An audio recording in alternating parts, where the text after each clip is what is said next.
All right, so the spoiler alert is what we're going to talk about today is this new tool that my colleague and I created called the Tree Diversity Reporting Index. And I'll just kind of walk you through the research process that we went through to develop this tool. And as we walk through, like I'm very, very eager to hear your thoughts because sometimes in academia we kind of come up with these ideas and then it's like, okay, does this have like real world applicability? And so I would love at the end if we could just chat about your thoughts on whether or not this has real world applicability. So let's start. Semester's over, but I'm always in like giving a test mode. So let's start with a couple of questions. Feel free to answer any of these. I'll just read them through really quickly, and you can answer like by coming off mute or putting stuff in the chat, or you could choose not to answer at all, whatever floats your boat. But question one, does your municipality have an up-to-date urban forest management plan? Question two, do you know who authored your municipality's urban forest management plan? And question three, do you have any thoughts whatsoever on how comprehensive the existing urban forest management plan for your community is, whether that's in terms of reporting inventory data or outlining plans for strategic management of your urban forest resources, or even for communicating plans to use urban trees to provide ecosystem services? Anyone want to jump in with responses to any of those questions? This is Kathleen. I'll just say that you're posing the questions is a great learning thing right now in the first 5 minutes because I don't have an answer to those. So that prompts me to think I'm going to go down and find out. Thank you for those questions. No, This I is, mean, oh, go ahead. I'm sorry, Aisha. Mike here. I'm just gonna say that I live in a relatively small rural town of about 5,500 people, but we don't Mhm. have an urban forest management plan, but we do have a streetscape enhancement and tree planting plan. That's Um, awesome. that has been developed through our Conservation Commission, of which I was a member for some time, volunteers, and really great engagement with our state urban and community forestry program and council with grants for planning and planting. So it's not quite an urban forestry management plan, but it's pretty darn good, especially for a small town. And I think that reflects Vermont's commitment to, as a state, to we're not an urban state, right? Our Hmm. biggest city is about 50,000 people, but we have a very robust urban and community forestry program, and we've many towns, small communities have benefited from it. Absolutely. And you said Vermont, so I know then that your state leader is Elise, and she is amazing. Her whole team is amazing, and like you said, Awesome. She the is. level I'm of glad you know investment. of Elise. She's a Hmm. powerhouse. Yes. Absolutely. Any other thoughts or responses?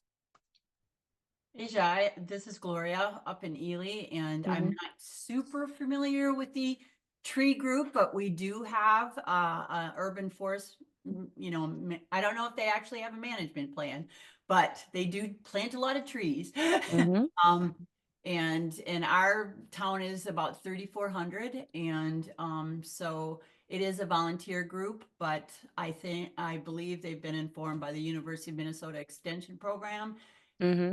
and they're super active, but I wish I knew more. But I do think that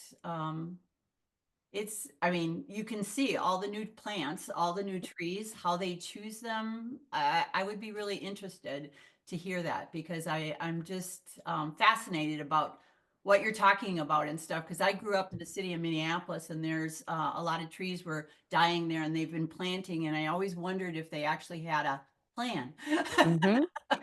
It's, Minneapolis, I think, has been a leader of a city in terms of being very strategic in their urban forest management, having plans, having the staff to carry out the work. And then, with respect to some of the communities that we talked about in Vermont, there are some smaller towns that have also been very proactive and well supported. And then I think there's a lot of communities in the middle that, for whatever reason, haven't had the resources, the staff, the time to go into it. And I think like that's part of what motivated this work. Again, just kind of assessing the landscape and then trying to figure out like where can we make some changes? Where are the gaps? And I'll talk with you guys about that in just a bit in terms of like what this study started and where we're trying to go from there, because it's just a snapshot.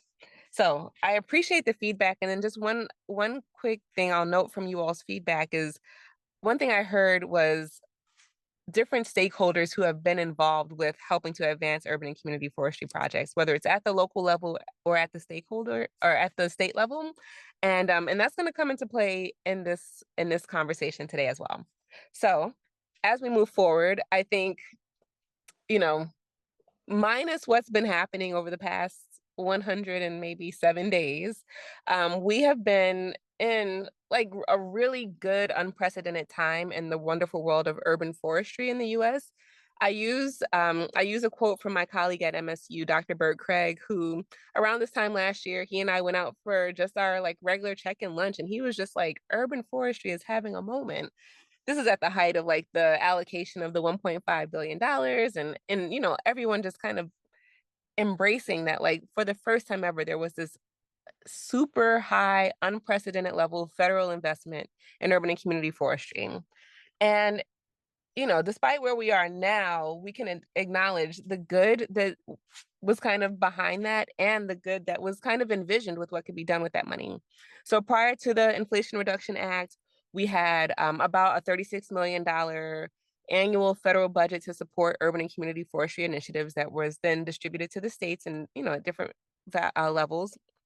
And then out of nowhere, we get this $1.5 billion investment, which, however many times over increased our federal budget in urban forestry. And again, not only did it increase the finances available to do the work, but it opened the door for the people who had been doing the work for many years with like bare minimum funding to actually have adequate levels of funding to do the work well. And it opened the door for more stakeholders to come to the table and for more communities to do new work in urban forestry. And one of the things that some communities were starting to do with that funding was to come on to the bandwagon of creating an urban forest management plan. So one community that did that was Las Vegas, New Mexico, not Nevada, but they had gotten some funding through the IRA and were using it to create their first ever urban forest management plan. So that was one community of many that was utilizing that funding to kind of create some infrastructure for carrying out urban forest management, which needed to start with the foundation of having a plan. And those are examples from right here in the US. And I think what's really cool about what was happening here in the US is that it wasn't just happening here in the US. It was kind of happening at the same time where we were kind of riding this global wave of greater investment in urban and community forestry. We saw that in 2023 with the World Forum on Urban Forests, which was held in DC, and the numerous talks that were given to highlight urban forestry initiatives that were really ramping up in various cities across the world, including Cape Town, including Hyderabad in India, and Kampala in Uganda. So it's kind of this exciting moment of like, wow, okay, lots of people are buying into this. There's support, there's interest from a research side, there's interest from a practitioner side, and that's exciting. But with all of the ramping up that was happening, there became this deeper realization that you can't just have a vision without a plan. And in urban forestry, that plan comes in the form of an urban forest management plan. And so as we move forward today, I kind of just want to acknowledge the fact that urban forest management plans ultimately serve the goal of providing a roadmap between the funding that's coming down the line, either now in the near future or far future, the related goals that we kind of outline in our attempts to receive that funding, and then, the sustained impact of urban tree cover on the communities where it's established and maintained over time. So they're crucial again for just making sure that there's like a legitimate plan between the excitement that we rally around when there's these influxes of enthusiasm and funding in urban forestry, and making sure that we utilize that excitement well to plant, establish, and maintain trees in a way that allows for their benefits and their well-being to be sort of secured and well taken care of for the longevity of their life. And that being said, as important as urban forest management plans are, across the US and in communities around the world, there really is a paucity of plans. So a study from 2016 that focused solely on Texas found that only about 20% of municipalities had an urban forest management plan. And these are, municipalities. I'm apologizing now because I'm forgetting the classification of municipalities that they use in this study. It's a Texas-based classification, but essentially areas where there were relatively high concentrations of people in those communities, only 20% had an urban forest management plan. And around the same time, a similar study was conducted in South Africa and found that less than 10% of municipalities across that particular country actually had urban forest management plans. So, it seems like a small statistic, but it's really interesting because in the majority of our communities, we have trees that are in place, people that rely on those trees for a variety of amenities, whether they're ecological amenities, social amenities, health related amenities, without the guidance at a management level, at a municipal management level, without the guidance of like legitimate plans for taking care of those trees in the long run.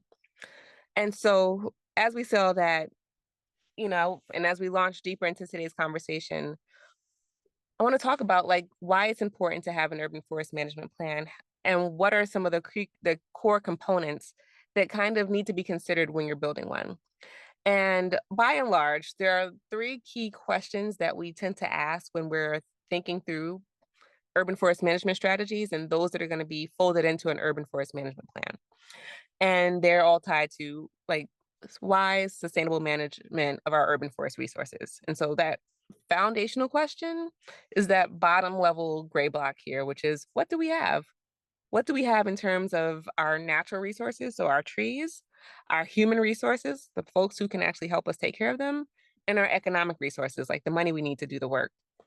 After you have that baseline understanding of what you have, you ask that second core question, which is what do we want? What do we actually want to do with the trees that are in the ground now? Or what do we want to do to make sure that we get more trees in the ground in the near future and keep them alive so that they can be of benefit to all and reach their maximum vitality?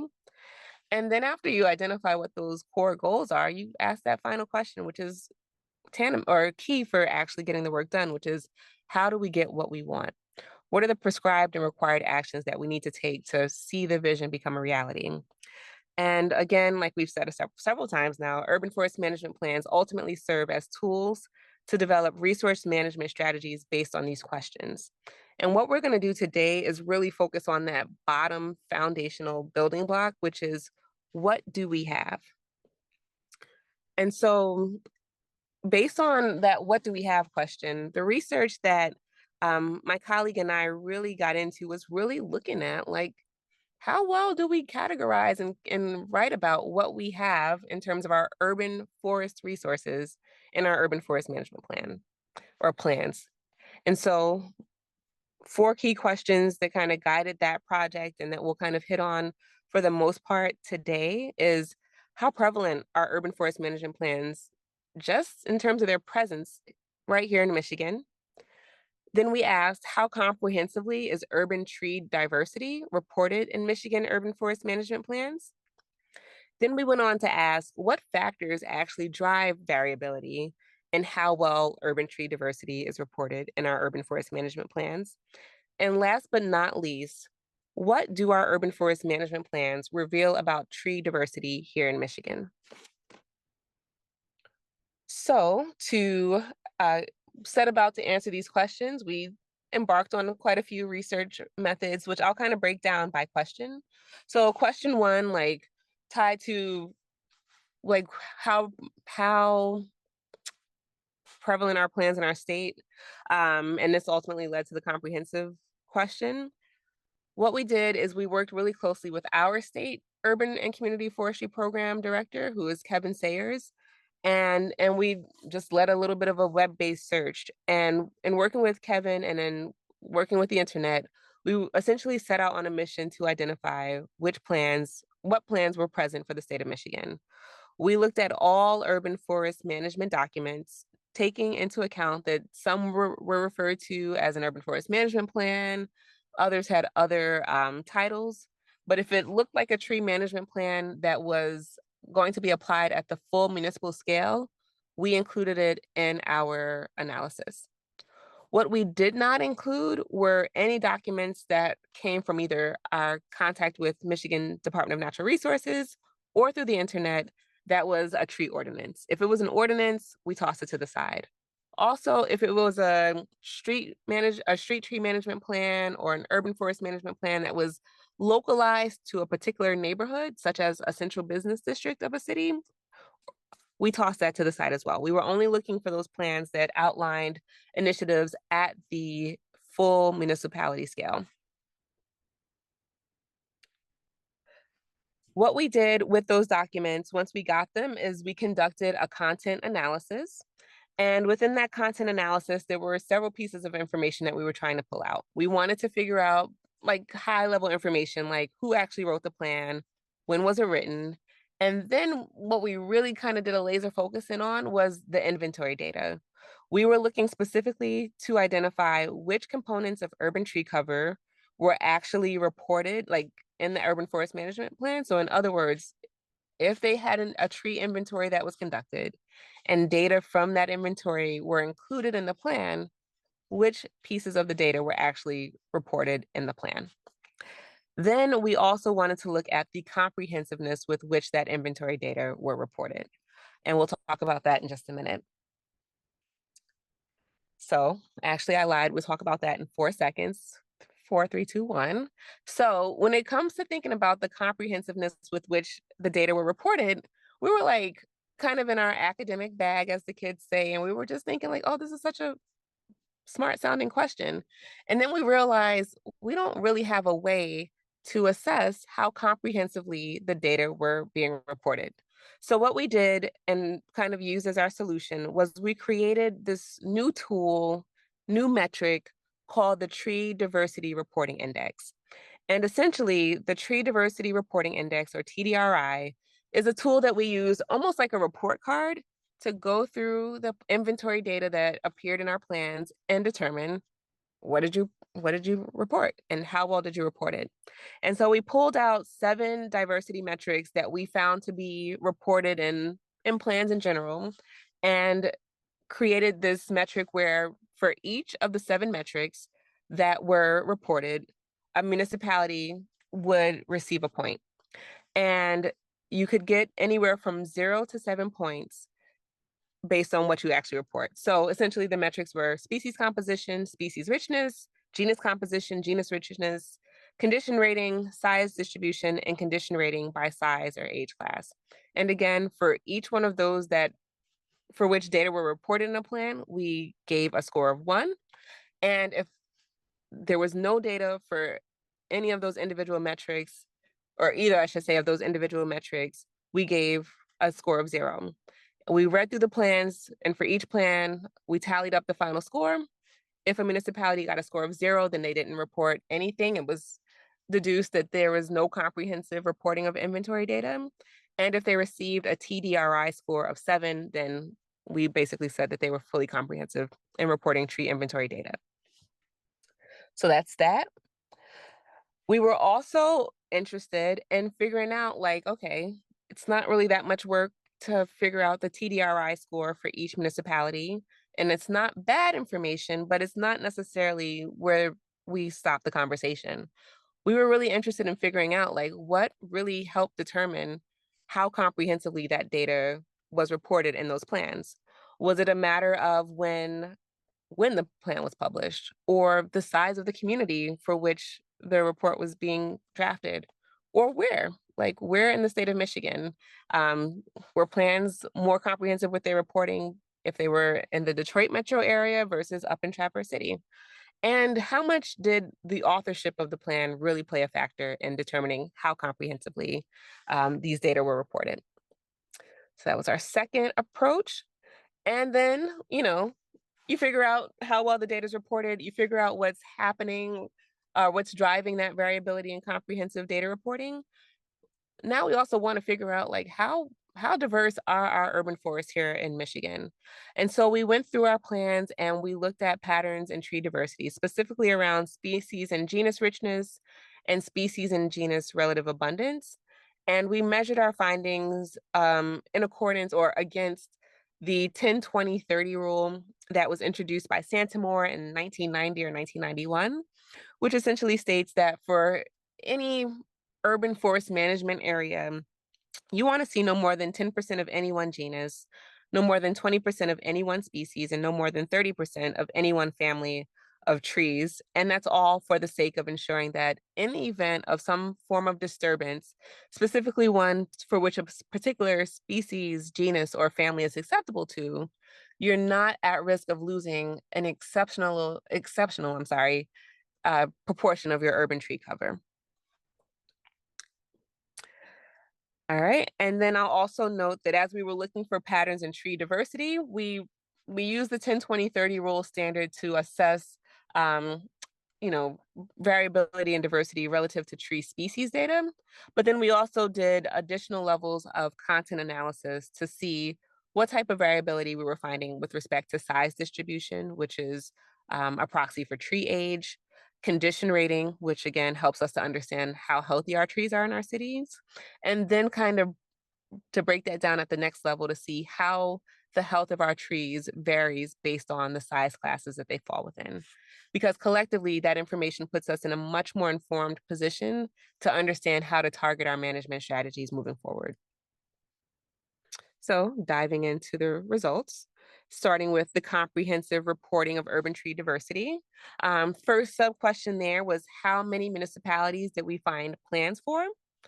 And I'll share that here in Michigan, we have more than 500 municipal entities, if you will. So you would think, oh, okay, I probably found a whole lot of plans. And I told you already that wasn't necessarily the case. So across this beautiful, fabulous state, 9 hours from Detroit to some of the far reaches of the UP, we found a total of 55 documents. And of those 55 documents, based on the criteria that we set, only 37 were classified as urban forest management plans. So across this fabulous grand state, we have a total of 37 urban forest management plans. I'm not hating on that. It is what it is. That's 37 more than nothing. And if you can see the map here, like one of the cool things about it is, yeah, the number is limited, but the spatial distribution and therefore the spatial representation is pretty good. It's pretty commendable. We have a clustering of plans in some of our larger metro areas, such as Southeast Michigan, where Detroit is, up in Flint, approaching the Thumb, out on the west side of the state as well. But there's also like good representation from municipalities up in the UP, which are like the Vermont example, smaller. However, there was investment in understanding what's in those communities and how do we take care of the trees that are there. So that's kind of our part one. We were also interested in just trying to figure out again, like, what's the age distribution? We stopped our search with plans like that were written up to 2020 because we started this project a few years back. But we let plans in from any other time before that. And we ended up getting plans written as early as 1989 and as recently as 2020.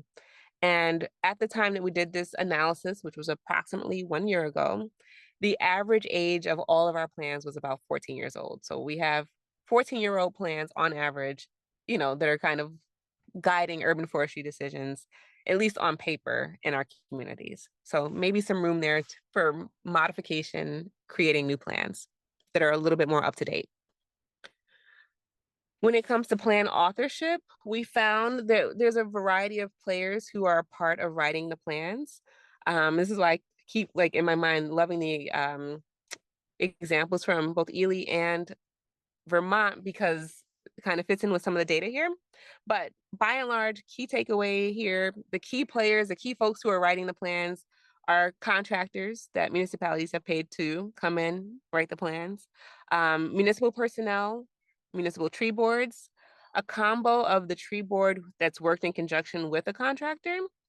Some municipalities have worked with a university partner, and then others had like random actors who were helping with their plan authorship.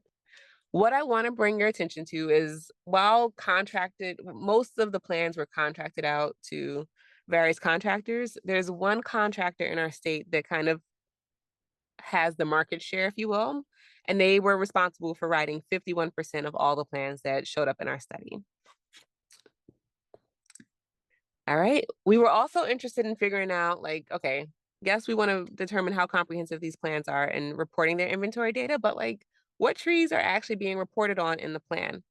And so we looked at that as well and found that about a little bit more than a third of our plans focus specifically on trees that are within the right of way.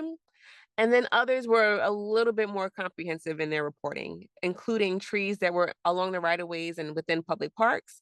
And in some municipalities, it was every single tree on every single property that the city manages or owns made it into the plan. And so that included golf courses, it included courthouses, it may have included cemeteries.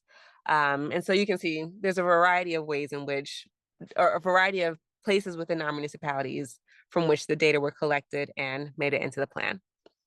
So that's kind of background. Again, just kind of assessing the landscape, who has a plan, what trees are they reporting on in those plans.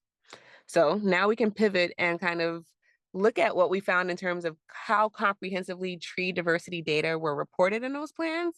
And that again is measured by that new metric we came up with, which is the TDRI, or Tree Diversity Reporting Index. And what we found is that in 67% of our municipalities, there was a fairly comprehensive reporting of tree diversity data, with those 67% of municipalities receiving a TDRI score of 4 or higher. Most commonly, the metrics that we saw municipalities reporting included species composition, with that showing up in 76% of our plans. Condition rating also showing up in 76% of our plans. Size class distribution showing up in 73% of our plan. And then condition rating by size class was not really a high priority. So we only saw that in 16% of our plans. When it comes to the species composition and how it was reported, this is where we started finding that, okay, we're not really kind of doing this all the same. There's kind of all over the map in terms of who's reporting what species and how many species they're reporting. So we found that only one plan, or 2% of our total study or total sample, only one plan reported every single species that they found out in their urban street tree or urban tree inventory work. About a third of the plans only reported the top 5 most abundant species, which is good for those top 5, but it leaves us in the dark, if you will, with respect to what else is actually in our urban forest. And then we had about 60% of our plans reported more than the top 5 most abundant species, but did not give a full exhaustive list of the species that were present in their municipality. When it comes to reporting condition rating, again, 76% of plans reported the condition of those trees, but how that condition was reported, all over the map. There were some communities, some municipalities that used 3 classes to classify condition. There were some that used as much as 7. And in between, so I'm going to draw your attention to condition rating class count of 5. You can see just how many different ways they reported the 5 different condition classes. So we had everything from excellent, good, fair, poor to very poor, to excellent / very good / good, plus fair, plus poor, plus critical, plus dead. Um, and there's some consistency with the classes that were used, but it's again not full consistency across the state. And why this matters is, if you think about it, you may have someone who's new to a municipality, or maybe even someone who's new to a role of managing an urban forest, who comes in and looks at this inventory data and may have minimal background, honestly, in urban forestry. In some communities here in Michigan, the person who's required to manage the urban forest is actually the city planner or the city manager, who has no background in anything natural resource management related, field or training, what have you. So they may pick up the plan and have no idea what we're talking about when we say a good tree, a fair tree, a poor tree, or an excellent tree versus excellent versus very good versus good. Like, the lack of clarity can be a challenge when it comes to making sure we're all talking about our trees the same. And so acknowledging that, one additional thing that we looked for in our plans was any basic guidance, any basic definition for the classes for which the classifications used to describe the tree condition. And we found that only in 54% of our plans Did they provide some description of what they meant by each of the classes? So that's more than half, but just barely, which indicates that about half of our plans are just kind of these random assigning of classes with no agreed upon definition of what that means, which opens the door for a lack of continuity from one administration to the next, or one urban forester to the next, or one tree board to the next, when it comes to talking about our trees and knowing what we're talking about when it comes to their condition. So just a little fun tidbit from on that front. We'll move into our next research question, which was really kind of diving into what are the factors that might have actually driven this variability in how comprehensively our the tree diversity data were reported in our plans. And this is way more dramatic when I can like PowerPoint it and like have the X's pop up for each class. So I'm sorry that I can't be dramatic with you in that in regard, but the drama doesn't matter. The key finding does. And essentially what we found is that the tree diversity and how comprehensively tree diversity was reported in our plans was not determined by when the plan was written. So there was no difference between the 1989 plan and the 2019 plan. It had nothing to do with the size of the municipality. It didn't even have anything to do with the location. Like Detroit plans weren't any better than Grand Rapids area plans versus Marquette area plans. The key determining factor with how well tree diversity was reported in urban forest management plans was tied to who wrote the plans. And essentially we found that TDRI scores were mostly higher when the plans were written by that contractor that had 51% of the market share. On average, they had TDR plans written by that particular author had a TDRI score just shy of 6. We also found that the scores tended to be higher when other independent contractors wrote the plans or when the plans were written by a university partner.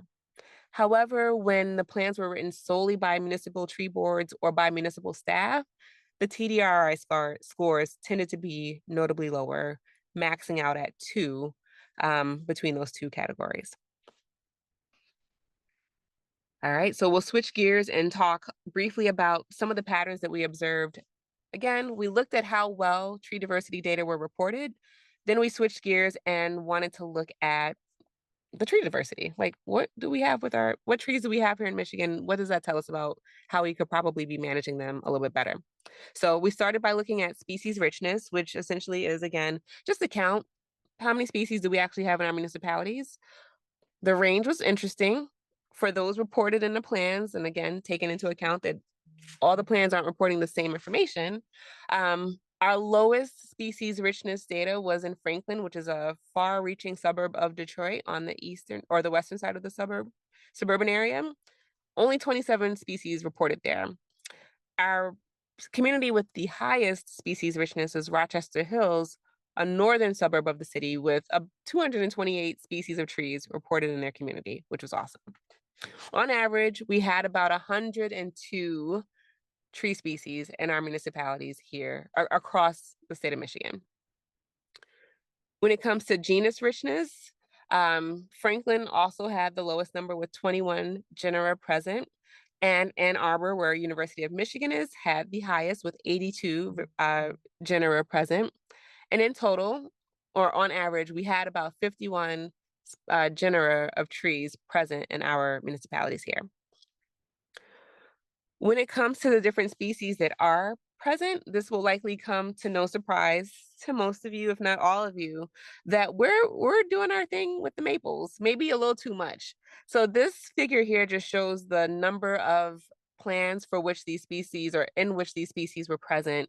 And you could see by and large, Acer plantanodes, so Norway maple, red maple, sugar, and silver maple are our top 4 most commonly planted species, just municipality versus municipality. And then our thornless honey locust rounds out the top 5.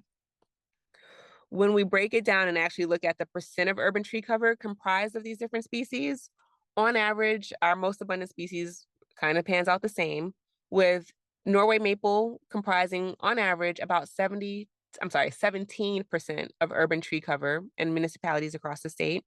Sugar maple coming in at 13.8%, both of those values are north of that 10% rule that's ideal. So again, we don't want more than 10% of any one species in our municipalities, and we're kind of breaking that rule with sugar maple and Norway maple across our state. Present in lesser amounts, but still relatively abundant across our municipalities is red maple at 8.9%, thornless honey locust also at 8.9%, and then silver maple at 8.4%.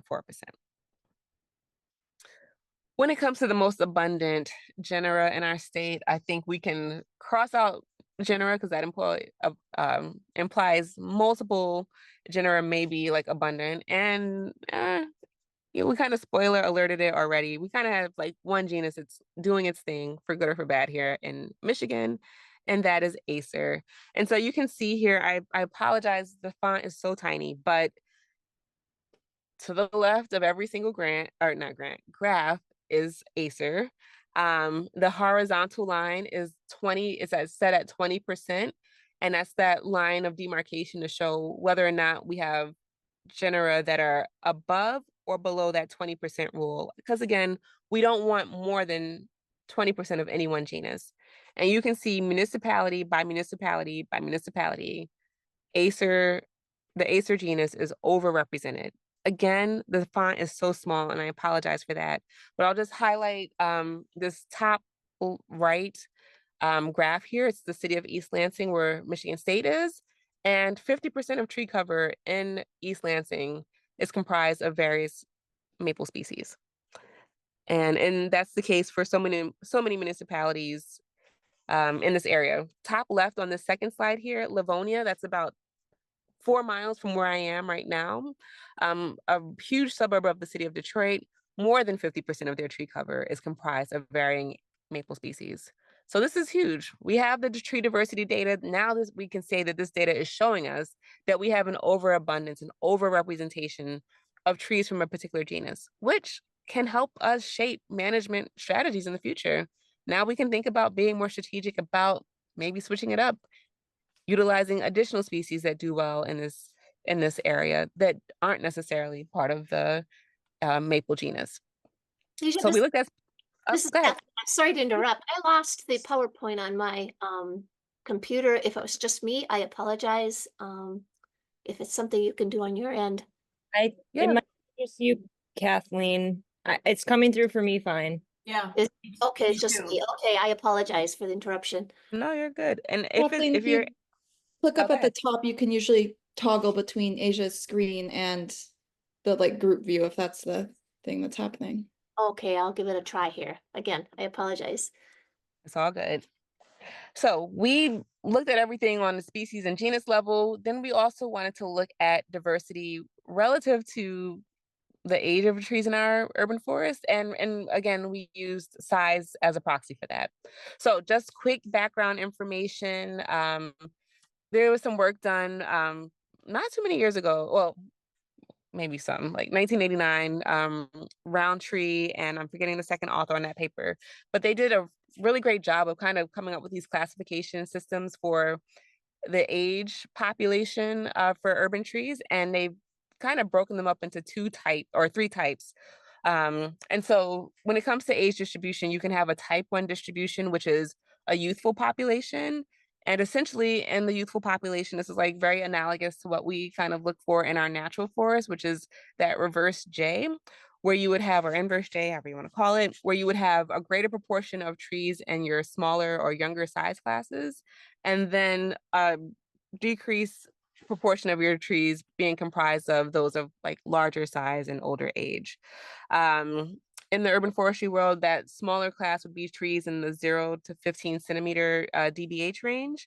And when you have an urban tree population that has a type 1 population or a type 1 distribution, your management strategy often focuses on what do we do to make sure these trees establish well and make it their way to maturity. In Michigan, we had about 38% of our municipalities that displayed this type 1 distribution, with 2 examples here. On the left is Hamtramck, which is a city within the city of Detroit.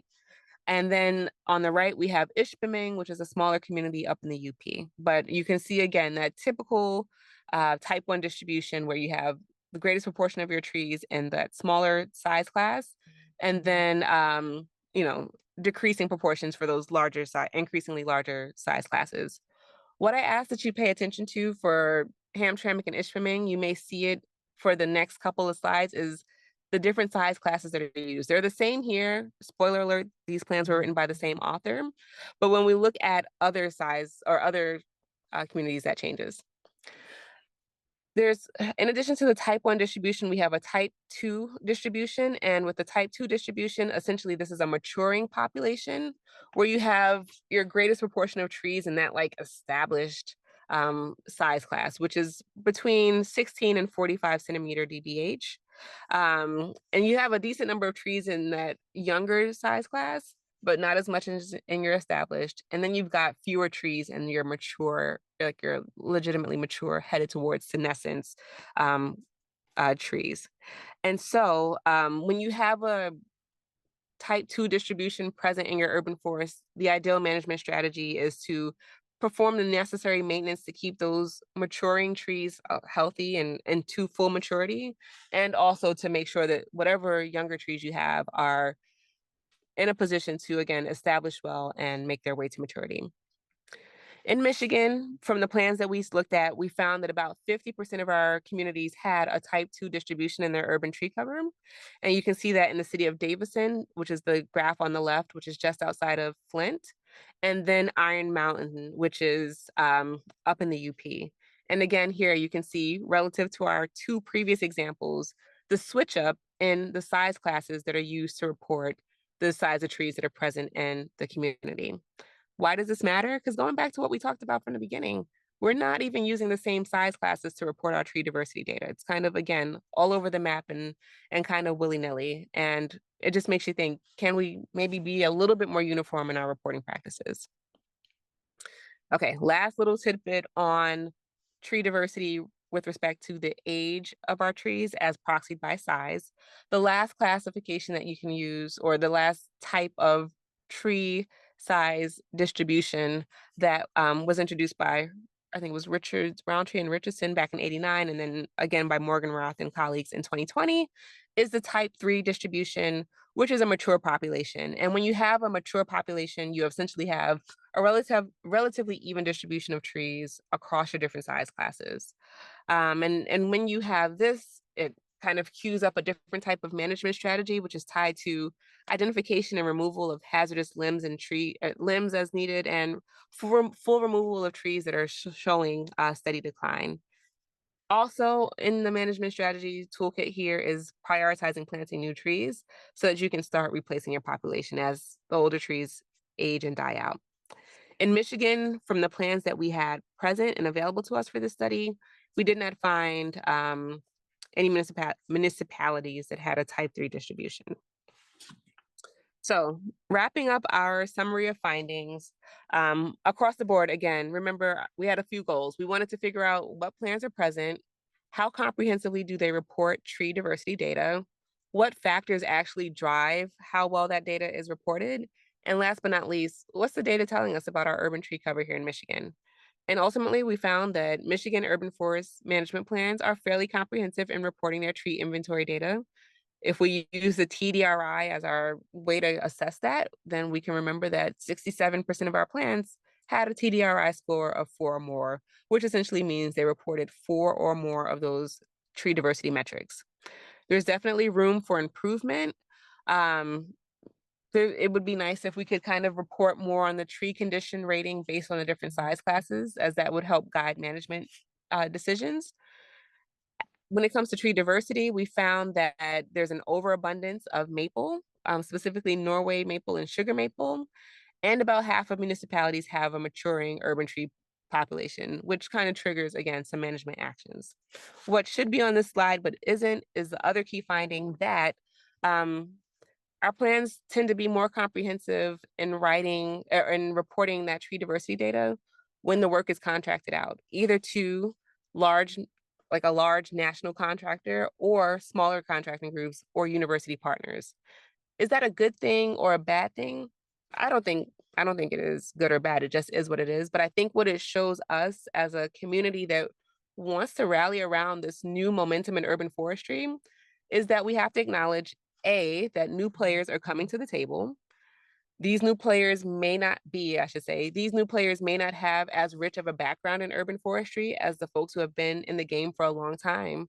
So C, we need to create a way where they can come into the fold and know how to talk about their trees, know how to report on their trees, and do so in a way that aligns with how we're all talking about our trees. And right now, we're not all talking about our urban trees the same.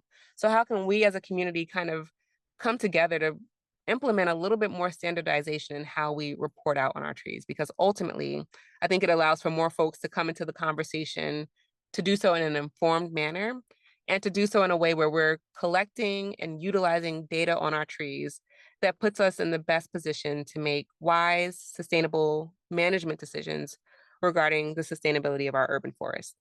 So again, practical takeaways. Plan availability for Michigan is limited, 37 plans, all these municipalities. As funding and support for urban forestry hopefully begins to flow again in the future, my hope is that there's a greater push to get more plans out from more of our municipalities across the state, and that this is true for all the states across the country. My other hope and recommended takeaway from this talk is that, like, if you're a part of a team that's out collecting tree inventory data, like, try to be as comprehensive as possible with the data that you collect. And as you're collecting that data, and especially as you're writing anything qualitative about the data, make sure that you're utilizing language that's kind of bought into by the full community, and providing like descriptive metadata about what you mean when you're talking about a good tree, a fair tree, a poor tree.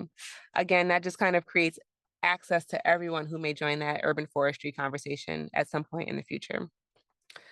And then last but not least, comprehensive accessible plans, urban forest management plans, that is, will be vital as we usher in a new season in urban forestry with a growing workforce and higher community engagement. And so knowing that, my petition is that we make sure that we're all on the same page with how we are collecting, recording, and interpreting our urban forest data as we move forward.